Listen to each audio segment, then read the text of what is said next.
Alors, si tu penses que c'est en apprenant encore un nouvel outil que tu vas vraiment réussir à performer, à être top dans ton entreprise, là, tu te plantes. Je compte plus le nombre de clients qui me disaient non, non, mais là, en fait, je suis en train de me former à tel outil et puis après, je vais pouvoir le faire. Non, non, mais c'est bon, tu as assez d'outils comme ça, en fait. Hein.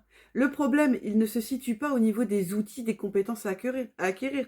Peut-être par contre, qu'au lieu de faire des stages pour être plus performant dans ton cœur dans ton domaine, eh ben forme-toi plutôt à la communication et au marketing, hein.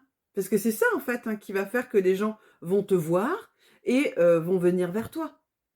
Voilà, hein.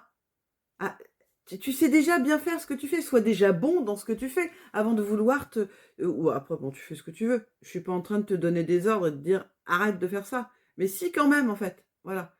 À un moment, arrêtez de vous former soyez bon dans ce que vous faites et puis communiquez déjà sur ce que vous faites. C'est déjà pas mal hein.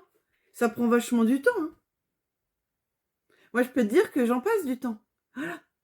Le temps de communication d'un dirigeant, quand il ne délègue pas, c'est quasiment 50% maintenant, à l'heure actuelle, avec les réseaux sociaux.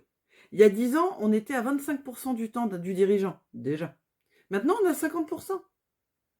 Donc, soit vous déléguez, soit vous faites. Mais voilà, arrêtez de vous former encore à d'autres trucs. Soyez bon dans ce que vous faites.